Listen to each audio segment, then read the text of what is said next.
Welcome to the Philosophy of Chillin. I'm your host, Dunlap the Connect. And as you can see, I'm joined by another individual who is going to show what their personality and journey has been in this creative industry. But before we go into our conversation, I wanted to pass it off over to him so he can go ahead and introduce himself. Hello, and thank you. I'm Apollo Omenka, and I'm a filmmaker and musician based out of Atlanta, Georgia. That's pretty high level. I like making things that kind of talk about the human experience, but in like a surrealist, kind of maximalist way. Because I think regular life is very weird in ways that we don't always note and pay attention to. Yeah, that's pretty much a good summarization of our reality. No cap. I just feel like sometimes you'll be outside experiencing things, and it's like, am I in a movie? I don't know. I just think life is really strange, and that's fun. I mean, honestly, it be feeling like that sometimes, cause I say this shit all the time too. Like, I can't make this up, bro. Like, you know what I'm saying? Like, there are certain things people can exaggerate. You know what I'm saying? They can, but I can't make this shit up. Like, I promise you, like, you wouldn't believe it unless you was here with me too. You feel me? Yeah, those are the most fun stories. Yeah. I go out places by myself a lot, so I be seeing shit, and I'm just like, man, I guess this is just for me and the stories. It's good that I make art because there's somewhere to put stuff like that. Yeah. Because it's just like, I went out by myself, and the whole theater started throwing drinks at the screen because, well, the theater was fucked up. It was actually like a tiered, awful experience. First off, not clean. I worked in a movie theater, so I be empathizing with those young niggas because it's like, bruh, fuck this popcorn. It's so cool. It's dirty.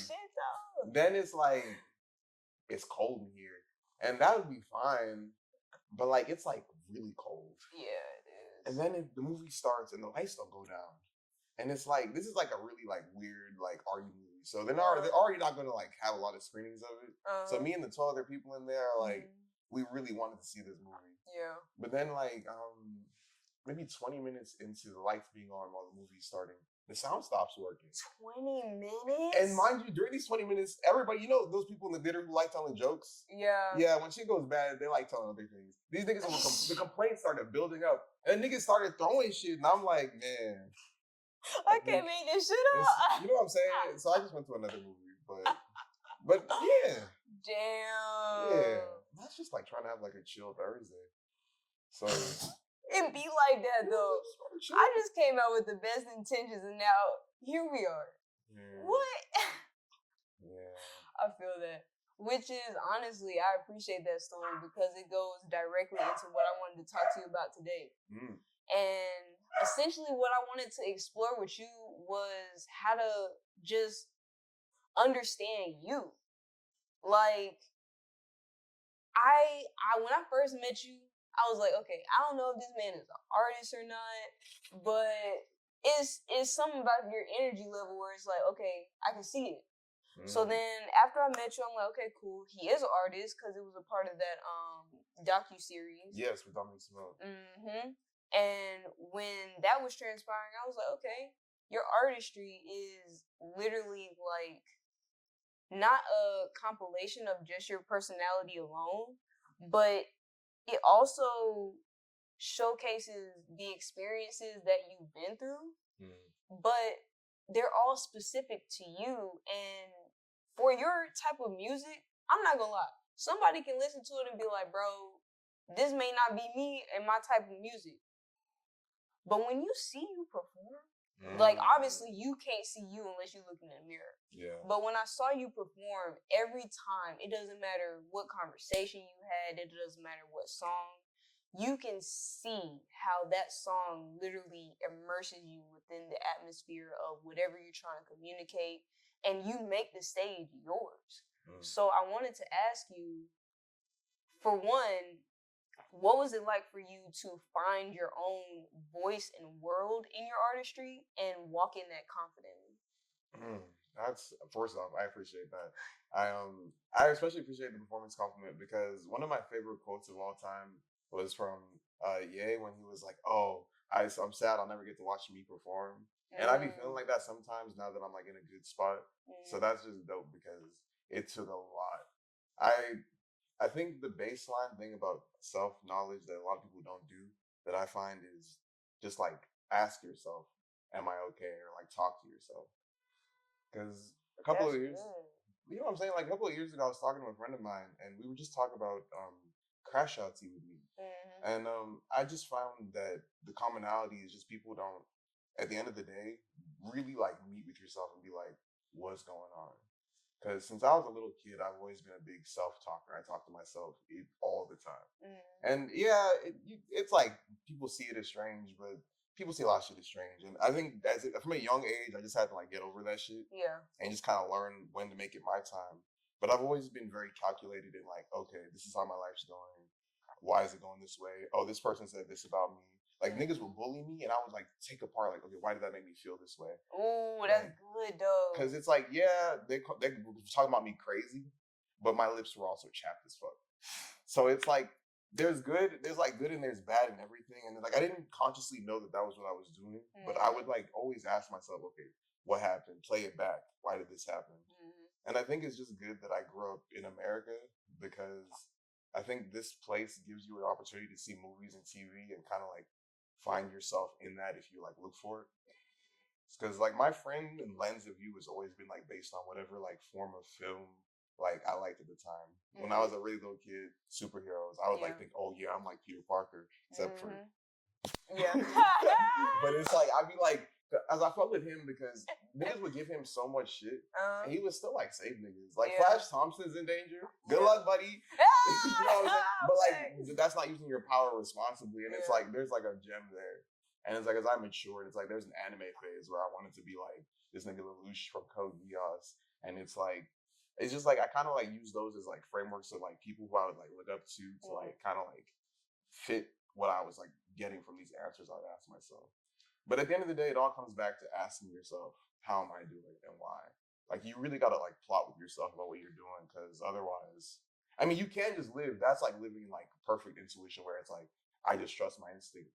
But as somebody who overthinks, I had to learn how to take that and use it to like work with my intuition. So, that's a good one. What was one of the circumstances, and you can relate it to your artistry or just something that you experience generally, because kind of like what we were saying before, when you're by yourself, like you literally can't make this stuff up. Like it's you and God. Like honestly, you know what I'm saying? So it's like what.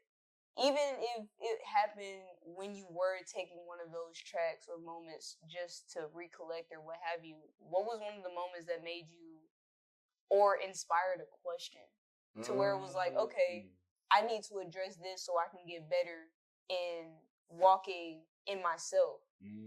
Because, I mean, when you perform, like, you don't know what crowd you really, like, gonna be in front of. You know what I'm saying? And that's, granted, a lot of people, until they experience it, they'll never know how nerve-wracking it is. Yeah. So, like, what was it in trying to have those self-conversations where you address, like, hey, bro, I want to do better than what I'm doing right now. And I'm down for the growth. I'll think of one recent, but there's one that kind of helps me. It's got to be a canon event because I think about it all the time. But one summer when school was about to start, I think I was about to start second grade. I was like, damn, bro, I need a girlfriend. I'm sick of, and I was not ready for a girlfriend, mind you. Like I was lame as fuck. I don't like books. I don't like Spider-Man. I don't like math. And my parents were strict, so I couldn't even talk to niggas outside of school. All that phone business, no. Who is this on the phone? Oh God! Oh, and you know what? And you know what? What, we were 5 and 7. But I was like, I gotta get a girlfriend. So I was like, okay, let me start like thinking, okay, what do people with girlfriends have? So I started talking to dudes like, oh, I like this girl, how'd you get her to be your girlfriend? Niggas would give me awful advice. But I would just kind of put myself in that space because it's like, okay, I've set the goal and like now I'm going towards that. You know what's crazy? A girl had a crush on me.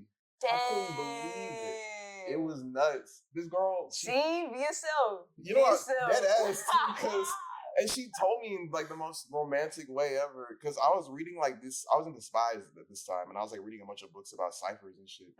And she wrote like a spy cipher to tell me, and I was like, "What the fuck?"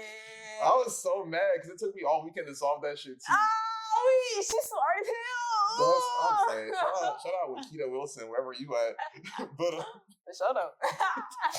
but and so it's like there's that. In recent times, what's some good advice I've gotten recently? That made me question why this is happening. Uh,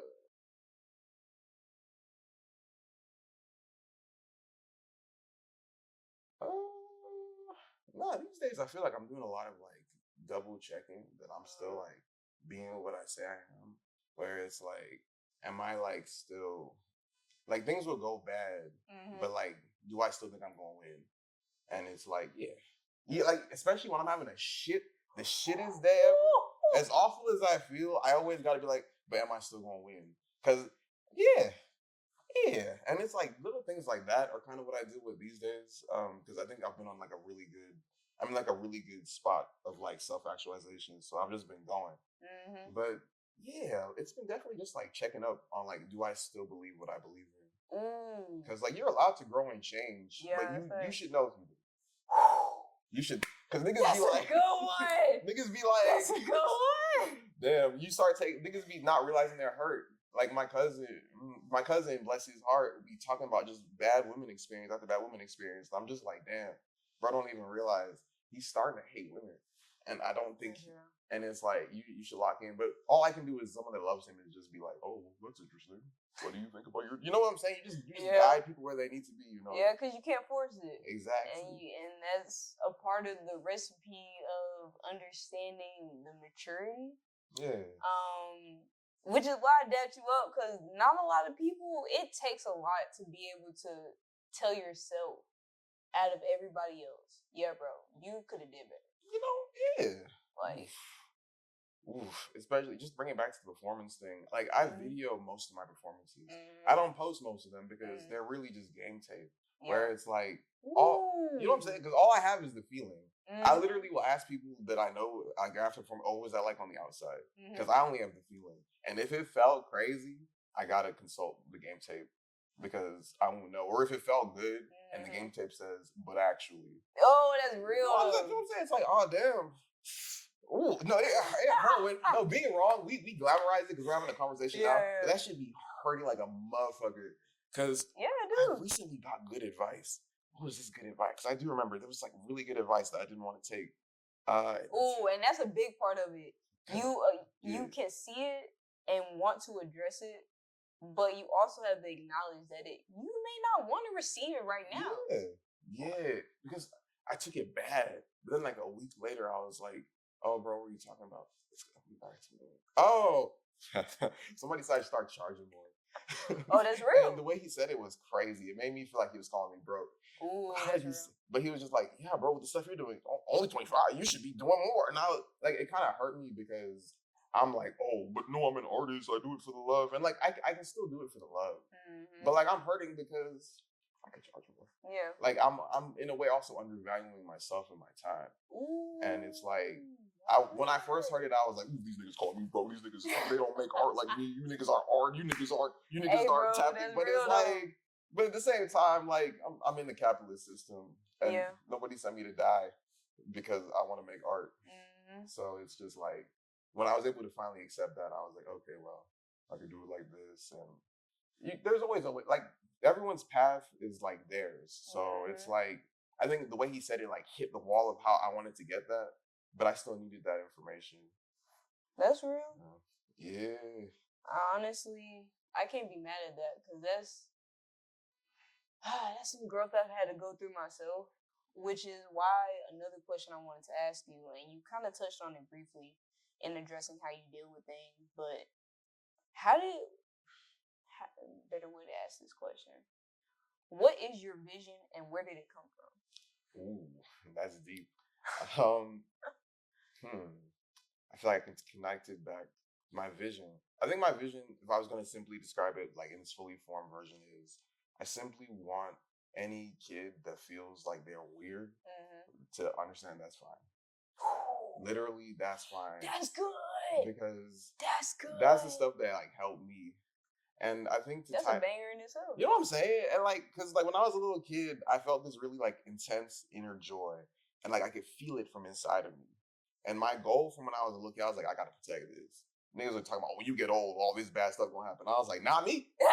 Not me, at least not with this. Like my goal from young was to just maintain as much of like the stuff I love about myself as possible because Ooh, that's good. Because at the time I didn't love a lot. That's real though. You know what I'm saying? So it's like, well, I'm good at art, so I'm gonna hold on to. I can draw. I'm gonna make sure I keep that. Mm-hmm. But well, over time I would find people like a Childish Gambino or like there's this one Bollywood movie called Three Idiots. That's one of the greatest movies of all time. Go watch that movie, whoever you are, because it's just showed me that like the world may not get it, but you get it, and you just gotta go get it. Like you just gotta like be you because nobody else can do that shit. And it's such a simple thing to say, but it's really difficult to understand. Yeah. Especially if you are strange. Yeah. And I don't know, even like that, even that categorization is like, nobody's like really normal. We're like all animals with like weird wired brains. And we're like living in the middle of like a huge technological boom in the world. Capitalism is crumbling. It's like, what is normal? Because whatever it was don't exist, but we do. So it's just like emphasis on we do. You know what I'm talking about. You know what I'm saying? So I think what else we gonna do? Hate talking exactly. Just exist. So yeah, I think that would be like the biggest overarching like form of my vision. The way it shows itself can be like it can look a little all over the place just because I do film art, like I do these different things. But I think what ties them all together is just like that human story. Like even the most outlandish shit I want to talk about is always going to be about somebody going from like point A to point B. Yeah. Because every good story is about like point A, point B, and in that middle is like growth. Yeah, that's facts though. And sometimes when you in it, bro, you just kind of like what you said earlier. You can feel the worst ever, and then you just sit back and you think, first of all, if I'm not doing this, and this is a question that I ask myself like quite often when it comes to things I do within this creative space. If I were to stop this right now, what else would I be doing? Like seriously, like what else would I put my time into and be happy about it? And honestly, I haven't had, and especially in the terms of what comes naturally to me, like I want to have conversations with folks all the time. We don't really have the time to have a conversation like this when we're out in public. You know what I'm saying? Yeah. And the music got louder. Post 2020, music got loud. Like you used to be able to yap a little in the club. No, there's no yapping, bro. Shit, you mean, like I'm not even really trying to do all that. Like I'm barely trying to be out here for real. Yo, I remember somebody tried to talk to me and we was in a club, bro. I said, "Sir, do you really think I can hear what you're saying right now?" He's still just not shit. That's really how it be. It just be, and it's like if you with us, you'll be polite, like. And we just miming at each other, like. Oh God, like, we don't even gotta do all that for real. Hey, bro, let me get your social. Oh, okay, bro. Like. Yeah, whatever. Like, okay. That's the only thing I heard you say. Like, it is really just mouth moving and the phone because. It's not gonna happen here. I can't talk, and I can't even like dance for real. Like the club, shout out the club, bro. That's an experience. Yeah, the scene is different now for shit show. But I wanted to go back to your music though because I don't feel like it belongs in a club. Like your music, it belongs in a concert, bro. I can see that. Like no bullshit. I can literally, last performance I saw you do, it was probably the best one I've seen you do so far. I can't cap. So I can see where you've been putting in the work. And when you were on stage, I kept thinking, bro, you're ready. You're ready. You're definitely ready. Like, you know exactly what type of energy you're trying to build. You know the atmosphere you create. And you have no problem literally letting go in that moment to just welcome in whoever is going to join you in kind of either celebrating the song or just vibing out in general or even just being present. You know what I'm saying? Yeah. So I wanted to ask you, in regards to the progress you've seen, not just in regards to your professionalism, but in you personally, like how have you really been reflecting on your growth and just accepting like where you are now versus where you were before? Oh, how am I? It's cool. I fuck with it. I like especially these days going back and looking at like work from like even 2, 3 years back, because I always feel like even if it's not like, even if I can make it better, I can see where I was going. That's how I feel about even like my oldest stuff. It's like, oh, there's like a nice foundation, but it's like I think over time I've just gotten better at hitting my target of what I'm trying to get, and it's been nice to just see that and go back and be like, oh, I actually like this. This is nice, and kind of recognize each thing as like the block in building the tower. In regards to my performances, how I feel about those, I'm just glad that I'm finally hitting where like I set out to hit when I started. Like I would watch people like Tyler the Creator, and I think he's actually probably the biggest template for how to just like really love your song. Like I'm in a place where like ever since I started performing, it improved my songwriting. I'd even say my filmmaking and general writing, because when you have to actually like see the people you're giving it to, you speak different. You talk different to people in the house versus people outside. Yeah. And I think actually like knowing, okay, this is that space, I know better how to like write on those walls. And a really good metaphor I heard for what every artist should do when they're performing is even just not even going performing, just going outside. What you are doing or you have the chance to do is to like set a light, like a big creative light. And it's like, this is my light, this is what we got. And whoever like will be into that will come and see it. And all you can do is make sure that light is the way you want it to be. So I just always make sure I set out like, this is who I am. This is like what I'm gonna put in the world.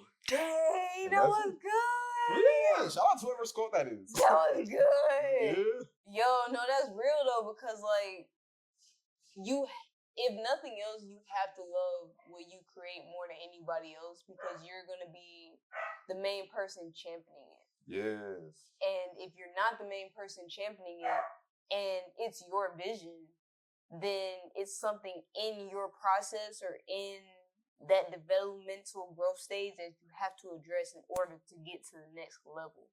Yeah, I'd say so. Just because you really are the ambassador of your work. And I think even as artists, we have to have like systems for being able to love the work even into its like later life, because like things age, and no relationship stays the same as things age, especially with like your art. That's bad. Because like I produce all my stuff. Yeah. So it's like I know in like 50 listens, I'm going to hate it. And I just have to plan for that. And I have to have like there's people I play stuff for to get fresher perspectives. When I play things for certain people, it's like, okay, I need this perspective.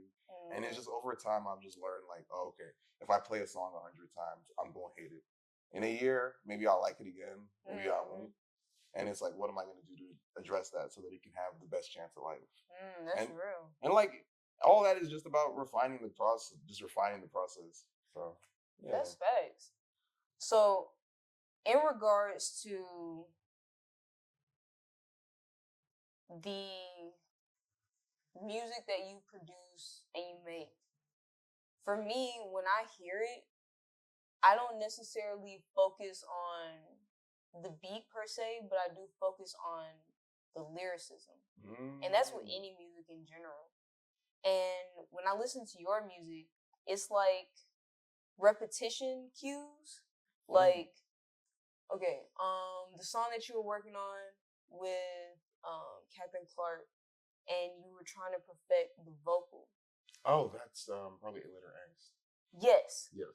Bro, even the way that you have, because you'll play around with your voice, but you'll do it in a way where it cues you, okay, I need to come back to this note, or I need to come back to this, not the chorus, but maybe the bridge. And you'll switch up the notes, but then you come back to it and it's like, oh, John, I'm back in. Hey! Yeah. So I wanted to ask you, like, what is your process like? Because even with you producing, like you said, you can get tired of your own stuff sometimes. Yeah. So what is it like having your idea and then trying to pull out the essence of what you're trying to communicate and the vibe that you're trying to create. Does that make sense? Yeah. I basically, it's a little different for every song, but I think, and I've been trying to like kind of like fuse these things, but I find that my producer brain and my, I'll say artist, even though it's all art, but my producer and my artist brain are a bit different because my producer brain is a bit mathematical and a bit logical in a way that like maybe editing mine would be, just because like the technicalities that are in like, okay, I gotta like play this instrument, I want this to sound like this. So I think with making the beat, that's a bit more. It's all like very like, okay, what am I feeling? Da-da-da-da. And then we just kind of build from there. In like a high level sense. I could get super technical, but I'll keep it high level just to, and we'll bring it back in. For sure. But with like writing songs, that's very intuitive where I'll just like get lit, listen to the beat, and then just like, okay, how am I feeling? Try out ideas. And it's very much like there's like lots of good metaphors for it. But basically it's like throwing paint at the wall and then like it'd almost be like, it's almost like painting and sculpting at the same time where it's like I'm throwing ideas out and what sounds good we keep and we refine it. Or sometimes that first like throw was great and we'll just keep going from there until like the full painting is kind of formed. And with that song, it's kind of fun because I wrote it initially for a project I was going to do for a friend. Because this friend like made me like a mixtape of like songs based on songs I liked and stuff. And I was like, well, that's a great gift to give an artist. So I was like, oh, I'm just gonna like write a whole project for you. But so yeah, so I heard that one, I heard that beat, and I was like, oh, this would be like a really fun idea. So I started thinking about like toxic romance. I think this generation has got like a real fun fixation with toxic romance. Me also being a part of this generation type shit. Right. But it's because like the Brent Fayez's, the just like there's like a bajillion examples, but just there's something kind of fun about how that manifests in your personal life versus how it can manifest in art you hear. And I'm always just trying to like bring what happened to me to it. So that hook, I think, just was like I was super lit. I had like half a bottle of eggnog. I was like 2 J's in. No, it was great. It was a great session. I was like just like at an apartment, and I think I said that first line, and I was like, oh my god, that's so nice. Keep going. And doing it is very intuitive.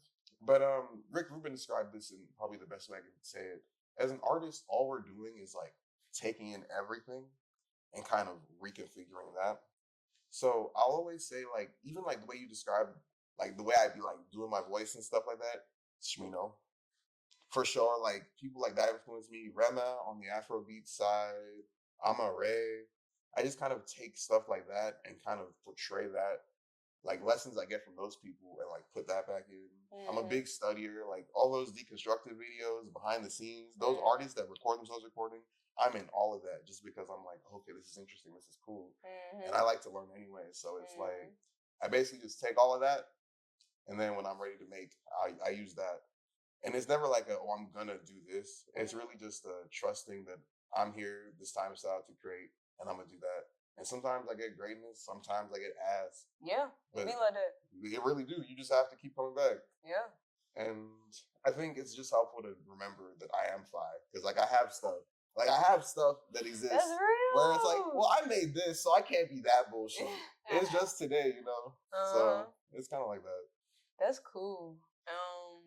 And it's interesting because as you answer the questions, you're unknowingly leading to the next ones. Oh, that's what I'm saying. You can't make it up. Like it really is really like that. With that being said, you mentioned that instinctual trust and having to be aware of when you need to pull others in for their feedback and things of that sort. So I had two-in-one questions. Well, a 2-in-1 question. First one is for your process, how have you been able to delineate what people say back to you as feedback versus what you know you need to do for you and your vision, and find a balance between that? Because I'm a firm believer, like I accept people's feedback all day long.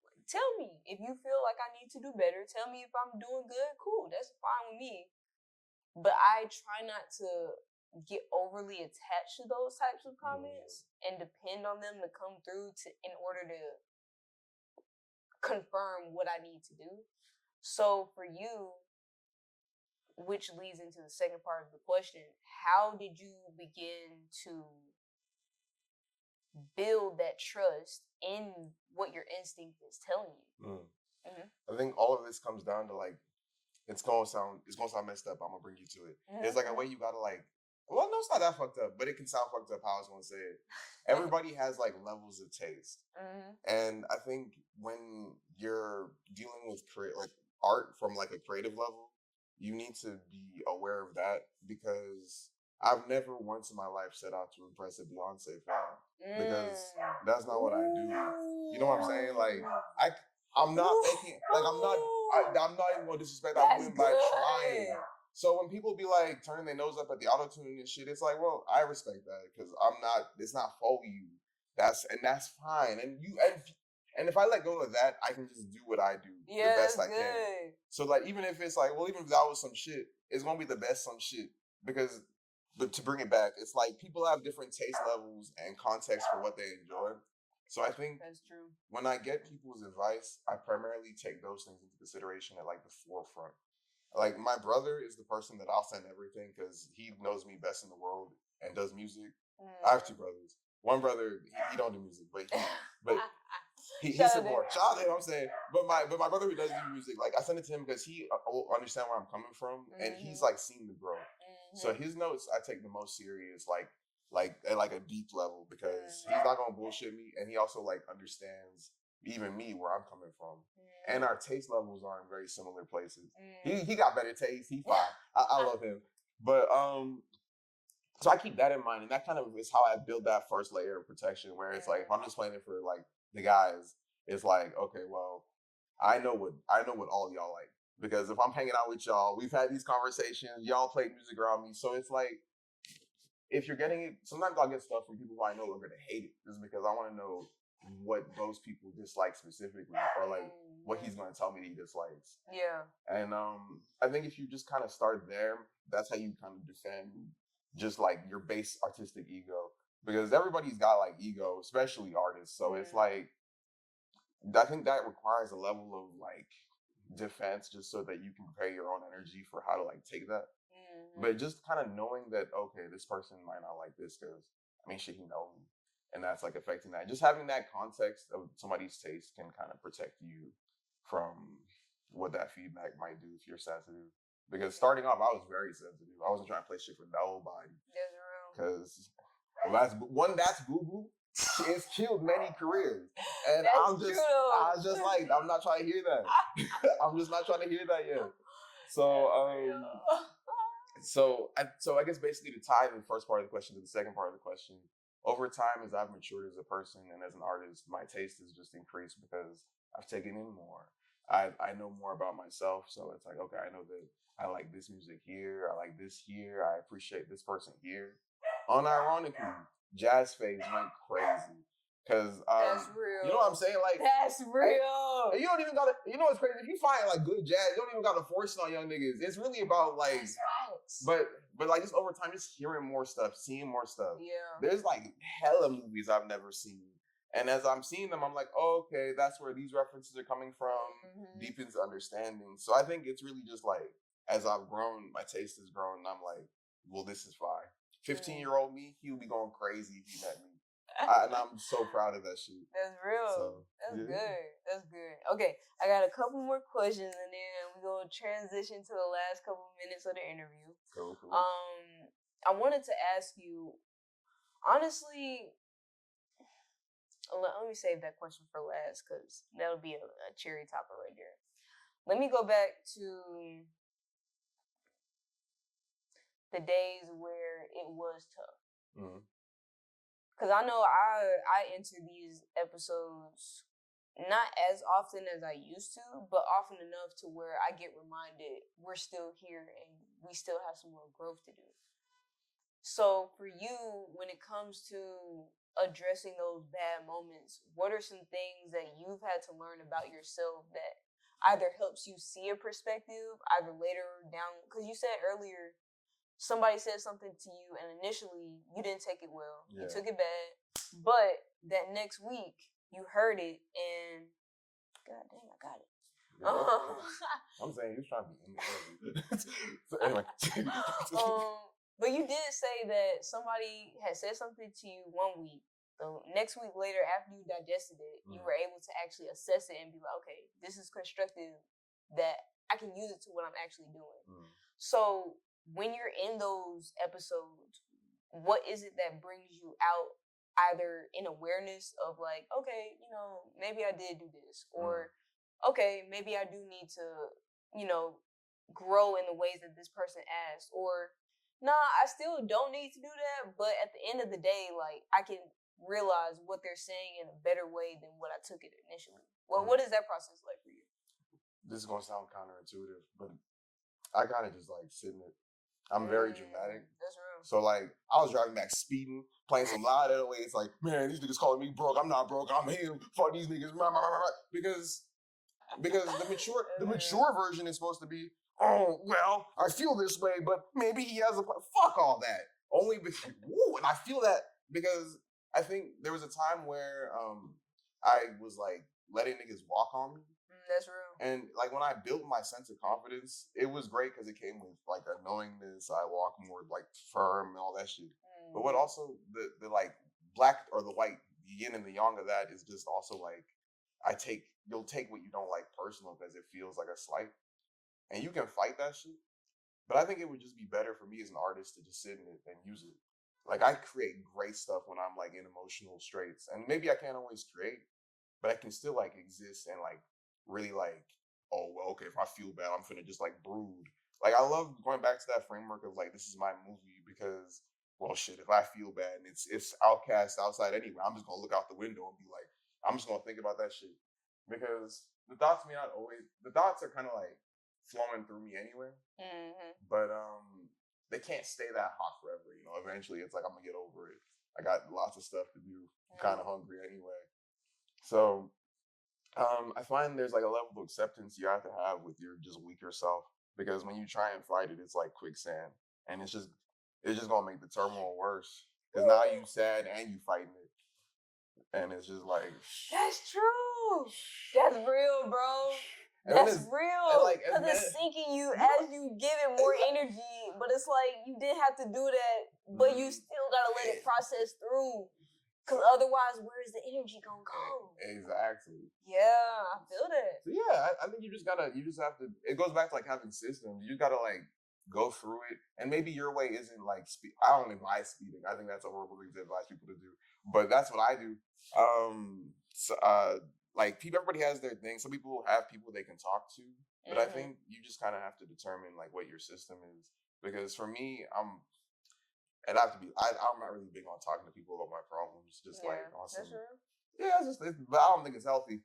So I mean, that's true. But granted, you have to make sure you're doing that with the right people. Exactly. That are able to first acknowledge where you are and where you're trying to go. Yeah. And kind of like what you said earlier, you just go to anybody, you gonna run into some uncles that's gonna give you some bad advice. It's gonna be some doo doo. You know what I'm saying? And then you're gonna be more fucked up.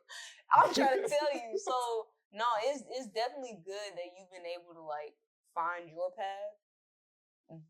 But I will say it's not necessarily bad. Just make sure that when you do feel comfortable, it's with the right people. Exactly. That's why I say like this just got to be like a system, and my system is never like as soon as it hits.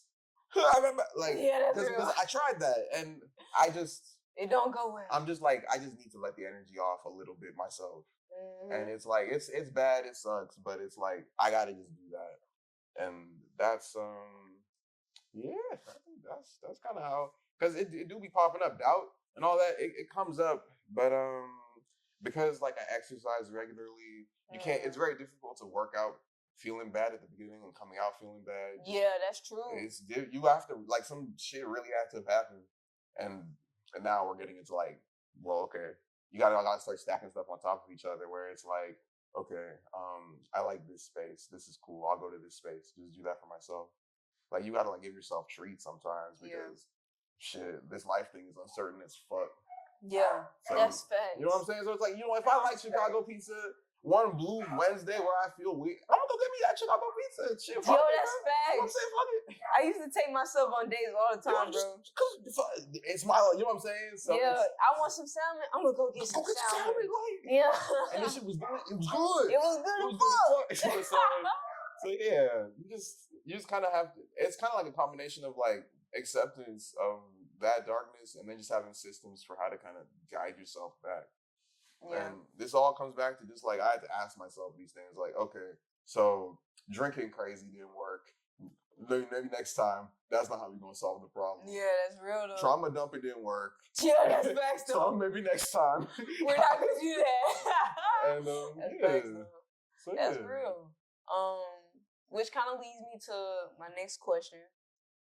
Now that you have gone through these phases, and not to say that they're done, because honestly, growth is never finished. Is as long as you're breathing, you participating in it. You feel me? Keep going. Facts. But with that being said, how have you seen your vision mature, and currently, what is something that you're trying to accomplish, or what do you see as something for your next level?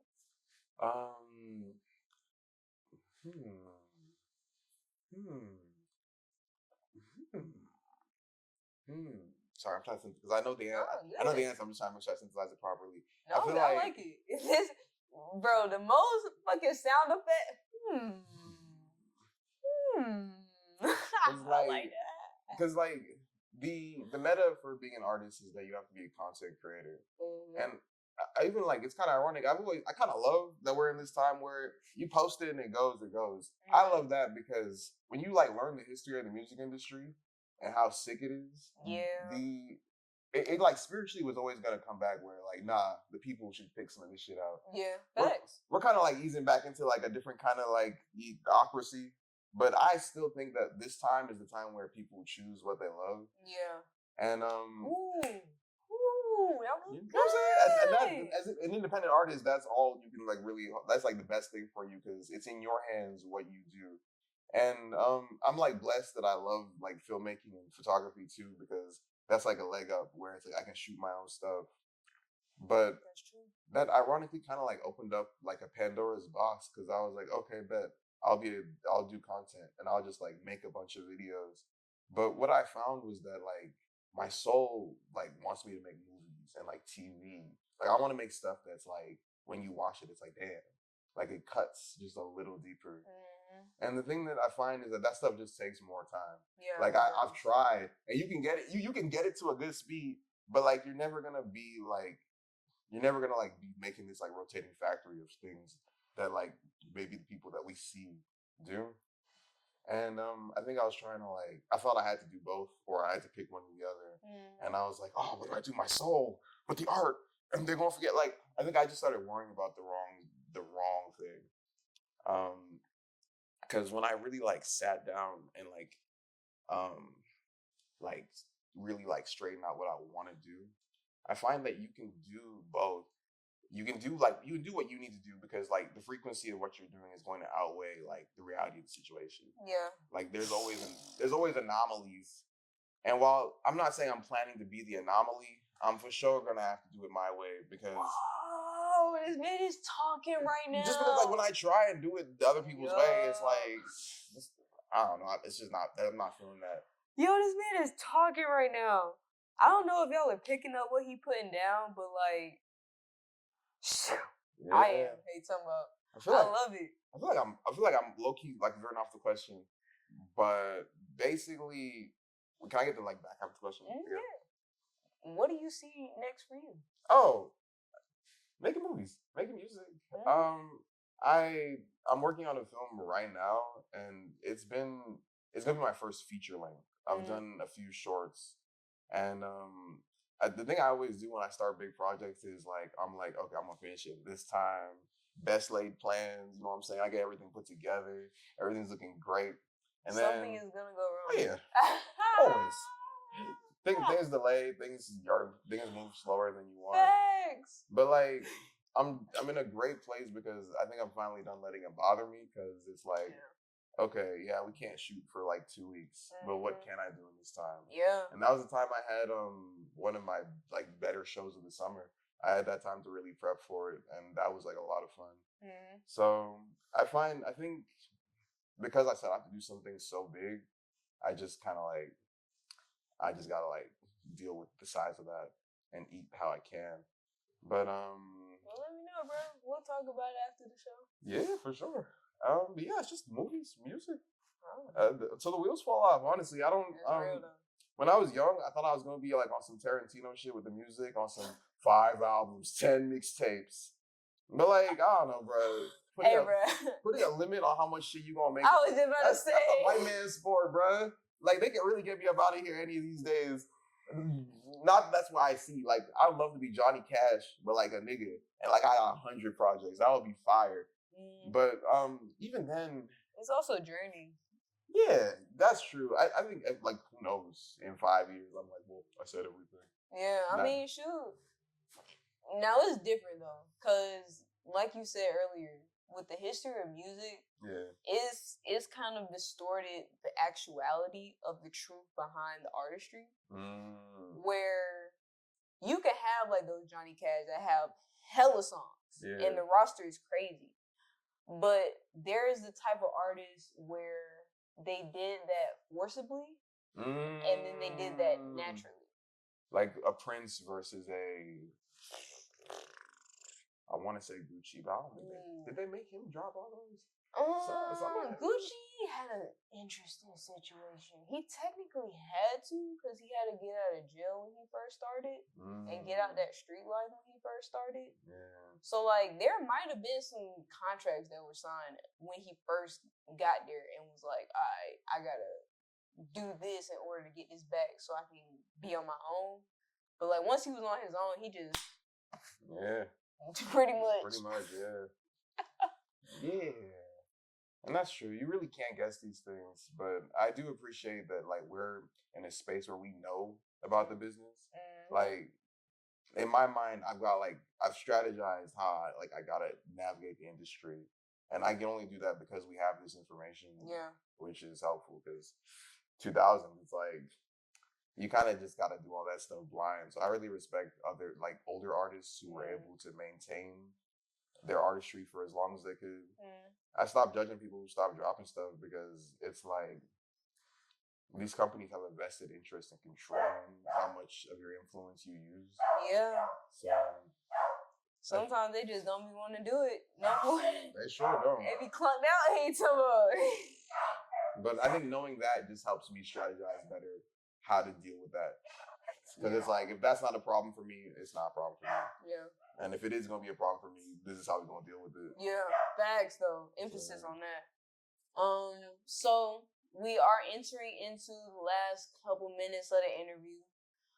So I want to pass it off to you. And you have the microphone to ask me any questions that you would like to, whether it be pertaining to the topic of conversation of understanding you, or if it's anything outside of that. Yeah, the floor is yours. When is this dropping? That's a great question. It might drop Sunday. I can't count. It might drop. So I was going to ask you about Halloween. What did you bring up? That's a great question. I'm gonna be honest with you. I have not been in a party mood. Like, I literally have been in the mood of just like hunkering down on projects that are either in alignment with what the vision of what I'm trying to do, or trying to find other clients that can start lining up the schedule for the next year. Because, like you said earlier, like it's individuals like yourself that do want to continue to do their film, continue to do their TV, write their scripts and things of that sort. And I want to make sure that I'm a vessel that can contribute appropriately into those spaces, whether it's corporately or independently. So honestly, I just been trying to get my own shit together. With that being said, it's a little delay because the parties is out here. I can't count.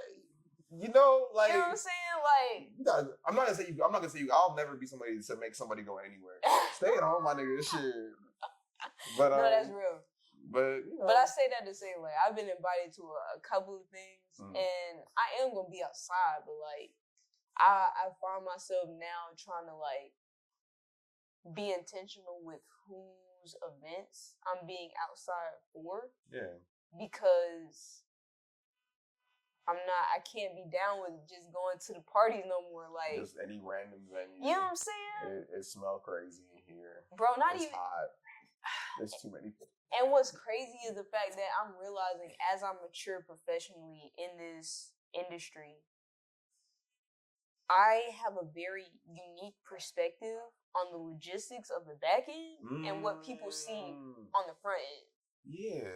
So understanding these aspects more and more, and like people say, Atlanta's creative industry, like if you really look at it for real, it's small as fuck. It's small as fuck. Yeah. Not the independents. Yeah, I can't mean like what, like the actual industry, like the machine that's moving things. Yeah. And making things. And all of them operate in connected silos, which is crazy. Because they're all working on their own things independently. But they're starting now to like understand, well, maybe we don't have to repeat this process if we combine with another organization that's already doing it. And that's just Georgia in general. So I'm actively trying to be like, okay, how can we bridge the gap between what y'all are trying to figure out and what us independents are doing on the back end? You feel me? Yeah. I got like a sub question that's gonna come back to that. Well, no, I just asked this one because this other question I can come back to. Yeah, for sure. The World Cup is coming to Atlanta. Oh, I'm so excited. Yeah. You fuck with football? I like soccer, and yes, it is football. I'm just Nigerian. Don't mind me. What you say? I'm just Nigerian. Don't mind me. No, I love the girl. Because I'm talking about soccer. I know. I love the origins. But Americans are different, yo. Like, I understand globally why people don't like us. Imperialism. You know what I'm saying? But also it's deeper than that too, because a lot of Americans don't necessarily make it a mission to educate themselves about what's happening elsewhere. So it's like you can say football, but if you're talking to a Hispanic, they'll know exactly what you're talking about. Yeah. Anybody else, they'll be like, "Oh yeah, football." Like, no, bro, football. Football. You know what I'm saying? Like, it's pretty intuitive, but I don't even be blaming Americans because what you find the perspective. Because I appreciate being an immigrant's kid because I got like a really dope perspective on the whole shit. America is not designed to make niggas want to learn. This society will comfort you into just chilling, and not like chilling like we're doing. I mean, like you're frozen. Like you stuck. They're not ready for that conversation. It's not encouraged. Like they talk about we're gonna take the history of history out of history, and that's just casual. Like that's just shit that they do. Talk of that's stuff that happened already. Talk about stuff that's happening now. Niggas don't know what the streets are like in China. We just know what the idea that we're giving about it is. That's facts. Like Africa is mud unless huts we and shit. Make it a point to go see for ourselves. And it's like that shit's expensive. Yeah. Like the internet has helped bridge a lot of that. But even then, you have to be curious enough to search that shit up. Yeah. And it's like, if you got bills or class or a bajillion other shit things to do, it's like... It's harder to do that. I just probably need... They all come in here anyway. Like, you know what I'm saying? Like, American culture is the story of America. The story of it. And it's like, when you talk to people who come to America, because this shit is so fucked up. My uncle just got here, and he's talking about he loved Trump. And I started cackling, because I'm like, fuck you mean you love Trump? This nigga loves women, and he's so nice, and he's sweet. He don't even know Trump. He said that's what your dad said. We started telling this nigga the truth about Trump. He's like, but they told us he's just like this. And I'm like, yeah, I bet they did. Facts, though. I bet they fucking did. Like, we're all humans. Everybody just wants to live a good life and get their dream and do that shit. And I think if you like meet people at that level as often as possible, it'll help. But like it's hard. It's hard. They be putting these fences around. Yeah, that's true. Yeah, that's true. Yeah. That's why you gotta understand you. Ooh, that was good. The way. I'm gonna tap you on. Hold on. We actually are cooking like a motherfucker this episode. Oh, thanks though. Any more questions? Because we're gonna chop it up after this anyway. Yeah. I guess this is the question I had. You talked about how when you're at events, because you like see from an organizational standpoint, it's hard to kind of like be in it maybe the same way people that are just there to vibe are, because it's like you're like, man, this venue kind of okay, there's Buddy. Okay, they only pay for one security. Like you start seeing shit different. Yeah. When do you feel like that started for you? Dang, that's a great question. I don't think anyone has ever asked me that shit. You said something earlier about how your producer brain and your artist brain sometimes not necessarily conflicted, but they show different highlights of your process to you. Yeah. And that is kind of the same for me. So technically I've always had it, but it wasn't really apparent to me until creatives start asking me to help them.